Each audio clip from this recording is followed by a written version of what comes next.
আসসালামু আলাইকুম রহমতুল্লাহি বারাকাতু। শুভ সকাল। আলহামদুলিল্লাহ, ফজরের নামাজের পরে আমাদের খোয়াই নদীর পাড়ে আসলাম, হাঁটতে আসলাম। আলহামদুলিল্লাহ, শুকরুলিল্লাহ, এত একটা আরাম লাগতেছে এই আবহাওয়াটা। এই ফজরের আবহাওয়াটা, দক্ষিণা এই বাতাসটা এত একটা আরাম লাগতেছে, জান্নাতি বাতাস। সুবহানাল্লাহ, এটাকেই বলে জান্নাতি বাতাস। দেখুন, দক্ষিণা হাওয়া শরীরে লাগতেছে, এই জন্য জান্নাতি স্পর্শ, জান্নাতি হাওয়া। সুবহানাল্লাহ, সুবহানাল্লাহ।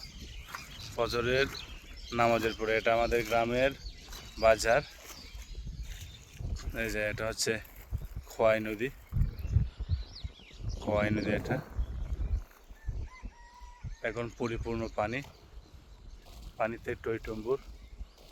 কতই না আরাম লাগছে, কতই না সুন্দর দৃশ্য ফজরের নামাজের পর। সবাইকে অসংখ্য ধন্যবাদ।